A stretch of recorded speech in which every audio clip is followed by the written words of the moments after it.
Assalamualaikum warahmatullahi wabarakatuh. Pada pertemuan di minggu ke-6 kali ini, kita akan belajar mengenai validitas penarikan kesimpulan. Argumentasi. Suatu argumentasi dalam logika proposisi adalah suatu barisan pernyataan. Jadi ada P1, P2 sampai dengan Pn yang diakhiri dengan pernyataan Q. Nah, pernyataan P1, P2 sampai dengan Pn itu disebut sebagai premis atau hipotesis dari suatu pernyataan. Dan Q yang paling terakhir itu disebut sebagai konklusi atau kesimpulan. Suatu argumen dikatakan absah atau valid atau berlaku apabila semua hipotesisnya dari P1, P2 sampai dengan Pn ini bernilai benar. Jadi kalau misalkan kemarin kita belajar yang namanya interpretasi, misalkan ada 3 pernyataan PQR, maka kemungkinan interpretasinya adalah sebanyak 2 pangkat 3. Berarti 2 dikalikan 2 dikalikan dengan 2. Berarti kita dapat 8. Jadi ada 8 kemungkinan. Nah, kalau misalkan ada sebanyak N pernyataan, berarti dia adalah 2 pangkat N. Nah, misalkan 2 pangkat 10 atau 2 pangkat 5, nah nanti kalian bisa hitung kemungkinan banyaknya interpretasi. Nah, kemudian premis itu akan dianggap benar atau bernilai benar apabila semua interpretasinya benar dan akan mengakibatkan konklusinya yaitu Q juga bernilai benar. Nah, dengan kata lain, argumentasi P1, P2, Pn, dan Q adalah valid apabila jika P1 dan P2 dan sampai dengan Pn, maka Q adalah sebuah tautologi atau semua interpretasinya itu bernilai benar. Berikut ini merupakan teknik untuk membuktikan bahwa P1, P2 sampai dengan PI, kemudian PJ-1, PJ, PJ plus 1 sampai dengan PK-1, sampai dengan PK, PK plus 1 sampai dengan PN adalah Q, adalah sebuah tautologi atau semua interpretasinya bernilai benar. Nah, tekniknya adalah dengan membuat aturan-aturan yang memungkinkan suatu premis PI atau dua premis PJ dan PK dengan IJK atau indeks IJK berjalan dari 1 sampai dengan N, maka diperoleh proposisi baru yaitu R. Nah, berarti kita akan menambahkan proposisi. Dan jika R atau proposisi baru itu hasilnya adalah Q atau sama-sama memiliki interpretasi kesimpulan yang benar dari semua kemungkinan interpretasi, maka buktinya sudah dapat dibuktikan karena R semuanya bernilai benar dan Q juga semuanya bernilai benar. Namun apabila R bukan Q atau ada salah satu daripada interpretasi R itu tidak benar, maka dia bisa dibuktikan dengan cara ini memaparkan P1, P2 nih sampai dengan R atau muncul pernyataan baru, kemudian PJ-1, PJ, PJ plus 1 sampai dengan Pn, nah itu adalah Q, itu adalah sebuah tautologi. Atau P1, P2 sampai dengan PI, nah PJ-1, PJ plus 1 sampai dengan Pn adalah Q juga merupakan suatu tautologi. Jadi syaratnya untuk menggabungkan atau mengkonjungsikan beberapa pernyataan ini apabila muncul pernyataan baru yaitu R dan itu hasilnya sama dengan Q, maka dia dikatakan sebagai valid. Atau ini misalkan di sini PI sama dengan Q, maka dia juga dikatakan sebagai tautologi atau valid atau absah. Nah, aturan tersebut itu disebut sebagai rule of inference atau kaidah pengambilan kesimpulan. Nah, ini diperoleh dari kalimat logika proposisi yang absah atau tautologi atau disebut sebagai kalimat implikasi yang valid. Nah, contohnya Dari kalimat implikasi P dan P menuju Q, nah ini hasilnya adalah Q. Nah, ini merupakan suatu tautologi. Jadi kalau misalkan kita membuktikan dengan membuat tabel kebenaran, nah itu hasilnya akan sama atau ekivalen. Dan semua interpretasinya bernilai true. Nah, kemudian ini sudah dibuktikan kebenarannya dan dia dikatakan sebagai modus ponens. Nah, kita bisa menuliskannya dalam susunan. Nah, susunan pertama yaitu P. Nah, ini pernyataan pertama. Pernyataan pertama itu adalah P dan tadi kan cara membuktikannya adalah dengan menggabungkan dengan konjungsi. Nah, kalimat kedua atau proposisi kedua itu adalah P, jika P maka Q. Nah, P maka Q, maka hasilnya itu adalah Q. Kemudian yang contoh kedua, kalimat implikasi. Negasi Q, ini kalimat pertama atau proposisi pertama, pernyataan pertama. Dan kalau dan berarti kita membuat baris nomor 2. Nah, P, jika P maka Q.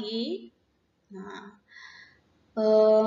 maka hasilnya adalah negasi P. Nah, ini negasi dari P. Nah, ini dikatakan sebagai modus tollens.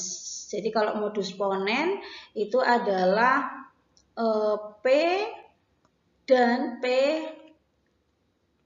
maka Q hasilnya adalah Q, dan untuk yang modus tollens negasi Q, P maka Q hasilnya adalah negasi P, atau sederhananya adalah kita menggabungkan dua kalimat yang sama dan hasilnya adalah Q.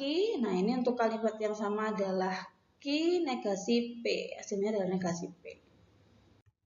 Nah, kemudian contoh kedua adalah dari negasi. Jadi P itu berimplikasi terhadap negasi-negasi P. Atau sebaliknya, negasi-negasi P itu adalah berimplikasi terhadap P. Nah, ini dikatakan sebagai double negation introduction. Jadi pengenalan double negasi, jadi yang awalnya pernyataannya P dibuat menjadi atau dikenalkan menjadi double negasi P. Dan yang kedua adalah double negation elimination. Ketika kita menemui double negasi P, maka implikasinya adalah menjadi P. Nah, ini elimination, berarti double negasinya dieliminasi. Kalau yang pertama adalah introduction double negation, ditambahkan dengan negasi, double negasi. Berikut merupakan aturan lainnya. Yang pertama, ada addition atau disjunction introduction. Nah, dari penamaannya, kita akan menambahkan variabel baru. Jadi yang awalnya variabelnya P saja, maka dalam pengemarikan kesimpulan kita bisa menambahkan kalimat baru, yaitu atau disjunction introduction, pengenalan terhadap disjunction atau. Nah, ketika kita punya pernyataan P, kesimpulannya adalah P atau Q. Nah, contohnya, hari ini hujan. Nah, cuma P saja. Nah, kita bisa memberikan kesimpulan, hari ini hujan atau kita pergi ke pameran. Nah, ini adalah kalimat baru yang dibuat sendiri. Kemudian ada yang kedua, simplification atau conjunction elimination. Jadi dari judulnya berarti kita mensederhanakan suatu kalimat. Jadi kalau kita punya kalimat P dan Q, maka kesimpulannya adalah P. Nah, kita bisa memilih untuk rule of inference-nya ketika P dan Q hasilnya P, atau P dan Q hasilnya adalah Q. Jadi diambil salah satu. Namanya adalah eliminasi, berarti menghilangkan salah satu pernyataan. Contohnya, hari ini hujan P dan kita pergi ke pameran Q. Maka dapat disimpulkan hari ini hujan berarti P. Kemudian hari ini hujan P dan kita pergi ke pameran Q. Maka kita bisa menyimpulkan bahwa kita pergi ke pameran Q. Nah, ini semua bernilai benar untuk yang simplification. Kemudian ada conjunction introduction, berarti pengenalan terhadap konjungsi. Nah, ini P dan Q. Nah, ada dua buah pernyataan P dan Q. Nah, kesimpulannya adalah P dan Q. Kemudian tadi modus ponens P dan implikasi PQ. Nah, ini hasilnya adalah Q. Selanjutnya contoh untuk modus ponen. Tadi kita tahu bahwa modus ponen itu adalah pernyataan pertama P dan implikasi dari PQ. Nah, nanti kesimpulannya adalah Q.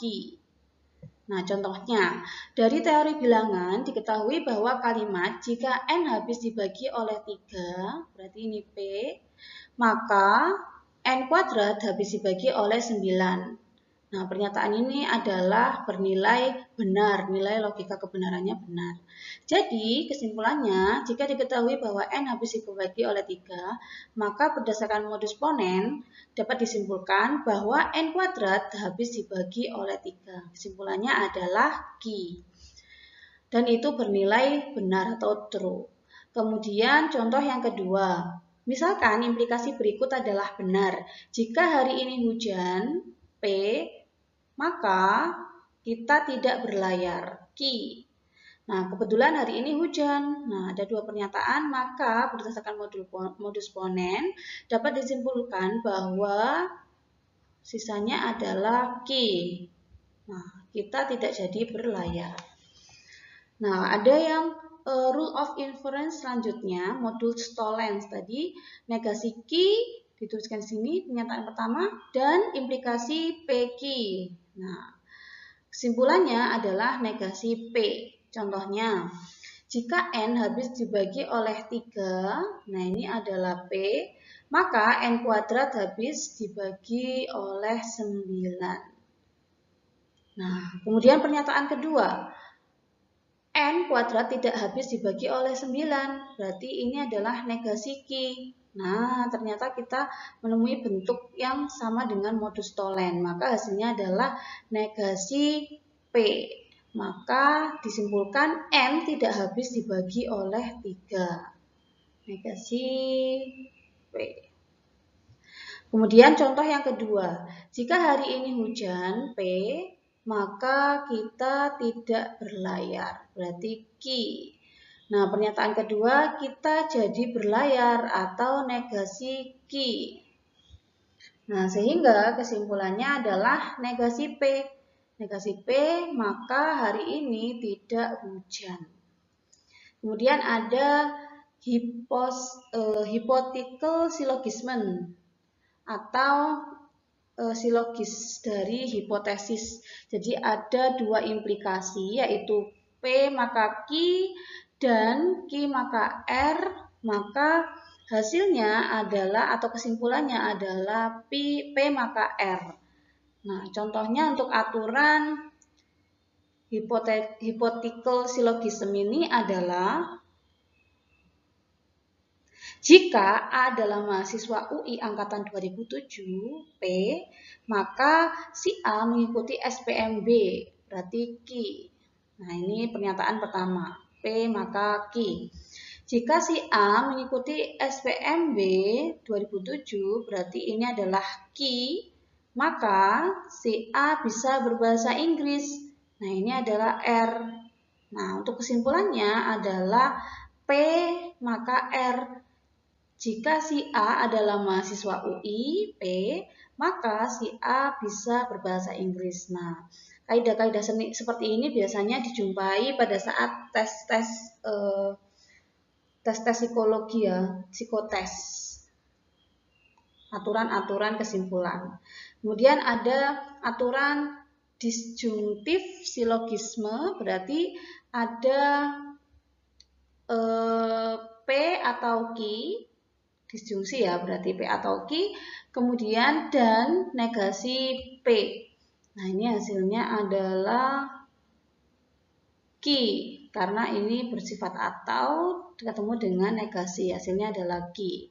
Nah, contohnya, hari ini hujan P, atau hari ini lalu lintas macet Q. Nah, pernyataan kedua, hari ini tidak hujan, negasi P. Nah, karena sudah sesuai dengan bentuk disjungtif silogisme, maka kesimpulannya adalah ki. Maka dapat disimpulkan bahwa hari ini lalu lintas macet. Yang kedua, hari ini hujan P atau lalu lintas macet Q. Kemudian hari ini lalu lintas tidak macet, berarti negasi Q. Nah, kesimpulannya adalah P, maka dapat disimpulkan bahwa hari ini hujan.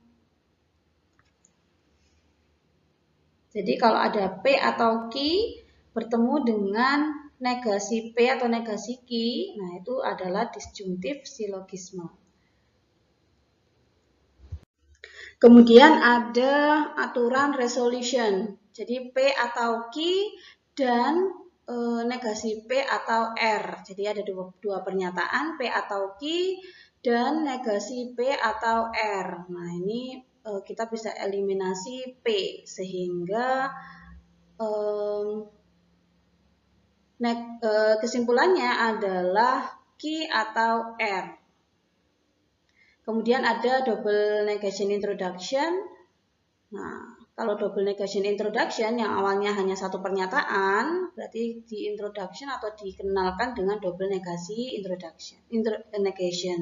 Kemudian kalau double negation elimination, maka kita mengeliminasi double negasinya menjadi yang sederhana, yaitu P.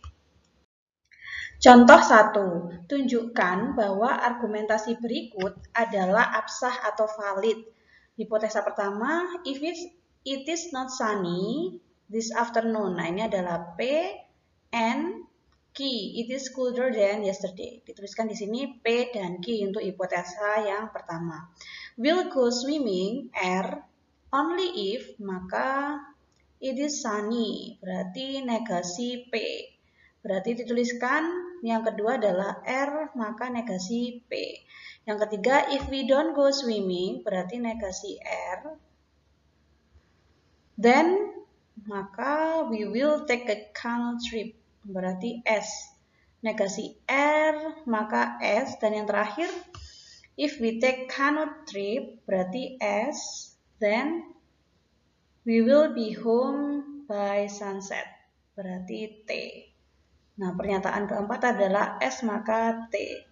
Nah, untuk konklusinya adalah we will be home by sunset. Berarti konklusinya adalah T. Nah, kita diminta untuk menelusuri apakah benar bahwa 4 hipotesa ini atau 4 pernyataan ini kesimpulannya itu adalah P. Nah, caranya untuk di sini dituliskan solusi, kita buat pernyataan PQRST, kemudian membuat seperti yang kita buat bersama tadi, I menjadi P dan Q, 2R menjadi negasi P, negasi R menjadi S, dan yang keempat adalah S maka T. Nah, ini harus ditunjukkan bahwa keempat pernyataan itu bernilai benar. Nah, kalau di sini dituliskan P dan Q, R, maka negasi P, negasi R, S, dan S itu menunjukkan bahwa dan itu adalah simbolnya konjungsi. Berarti kita akan membuat kaidah keputusan. Nah, untuk yang step pertama, step 1 adalah simplification rule. Jadi kita menyederhanakan. Diketahui P dan Q, maka kita bisa ambil kesimpulan P atau Q. Nah, ini kita ambil P karena untuk yang pernyataan kedua itu adalah, pernyataan kedua adalah R negasi P. Jadi kita tidak bisa memilih Q, kita bisanya memilih P. Kemudian untuk yang step kedua, kita gunakan double negation introduction. Jadi yang awalnya P, kita buat menjadi double negation. Karena kita akan menghubungkan atau mengkonjungsikan dengan kalimat ketiga, yaitu negasi R maka S. Nah, kalau di sini saya tuliskan untuk yang modus tollens itu adalah P maka Q dan negasi Q, sehingga kita harus membuat menjadi ketika yang diketahui adalah R maka negasi P. Nah, di sini ada untuk pernyataan yang kedua adalah negasi P. Sehingga karena sudah memenuhi untuk persyaratan modus tollens yaitu R maka negasi P dan pernyataan negasi-negasi P. Nah, ini ya dituliskan di sini dan negasi-negasi P, maka hasilnya adalah negasi R. Nah, karena P-nya dieliminasi, hasilnya adalah negasi R. Kemudian untuk yang step keempat, setelah kita dapatkan hasilnya negasi R, kita akan mengkonjungsikan dengan hipotesa keempat yaitu S maka T. Nah, ini adalah S maka T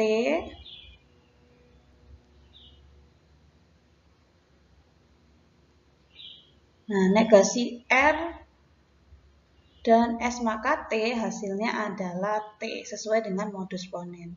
Sehingga kita bisa simpulkan bahwa konklusinya adalah T yaitu benar. Nah, kita bisa membandingkan dengan membuktikan melalui tabel kebenaran untuk keempat pernyataan ini. Apakah hasilnya sama dengan T?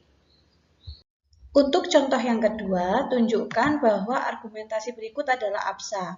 If you send me an email message, P, then I will finish writing program. Nah, key.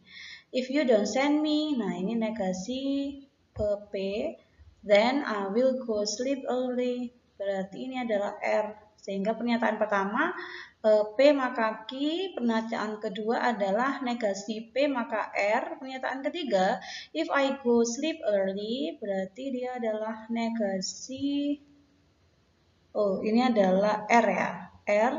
Then I will wake up feeling refreshed. Nah, ini adalah S. Jadi kita punya 3 pernyataan. Nah, apakah konklusinya itu akan if I do not finish the program, berarti negasi key, then I will wake up feeling refreshed, dan S. Nah, sehingga kita punya di sini dan juga konklusinya negasi Q maka S. Maka untuk yang step pertama, kita akan mencari sifat kontrapositif dari P maka Q. Kenapa? Karena untuk kalimat kedua adalah negasi P maka R. Nah, untuk negasi P maka R, kalau kita bandingkan secara langsung dengan P maka Q, itu tidak akan memenuhi syarat dari hypothetical syllogism, sehingga kita harus membuat kontrapositifnya sehingga hasilnya adalah negasi Q dibalik ya negasi Q maka negasi P. Nah, karena sudah memenuhi dari hypothetical syllogism negasi P maka negasi Q, negasi P maka R. Nah, ini sehingga kesimpulannya adalah negasi Q maka R. Kemudian untuk yang step ketiga adalah kita bandingkan dengan yang hipotesa 3, yaitu R maka S. Jadi R maka S yang tadi kita dapatkan dari step 2 adalah negasi Q maka R dan R maka S. Nah, karena sudah memenuhi hypothetical syllogism, maka hasilnya adalah negasi Q maka S. Sehingga terbukti bahwa konklusinya itu adalah absa karena negasi Q maka S. Untuk contoh ketiga, tunjukkan bahwa argumentasi berikut adalah valid.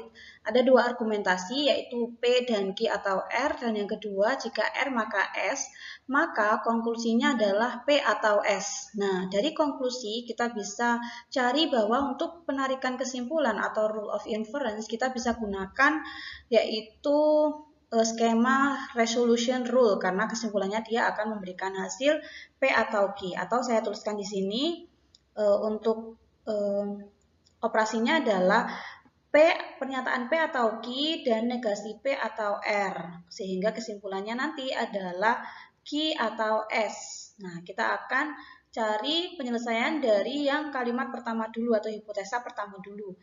P dan Q atau R, maka kita gunakan sifat distributif. Nah, sehingga P dan Q atau R menjadi P atau R dan Q atau R.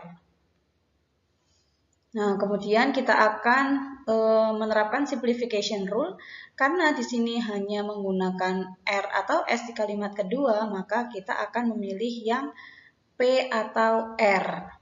Nah, kemudian kita gunakan sifat komutatif, nah, sehingga kita balik menjadi R atau P. Kenapa? Karena di sini harus mengandung yang variabelnya sama, P. Kemudian setelah kita balik, kita gunakan definisi daripada implikasi untuk yang kalimat kedua atau hipotesa kedua.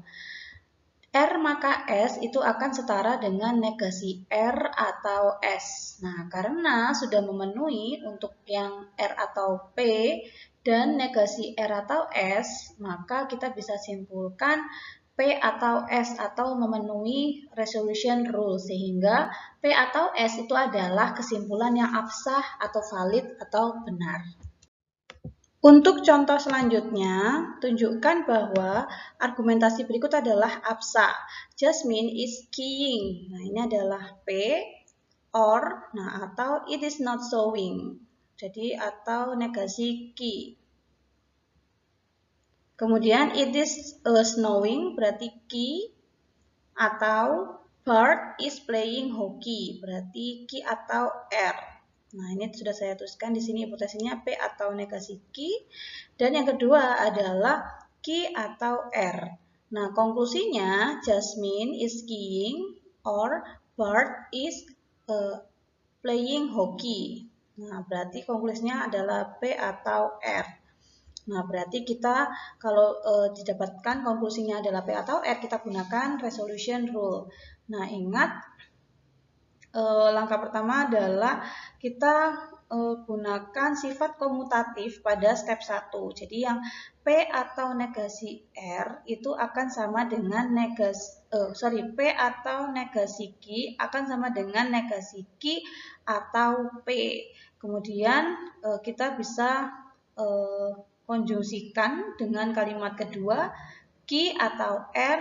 Nah, karena sudah memenuhi resolution rule, maka hasilnya adalah P atau R.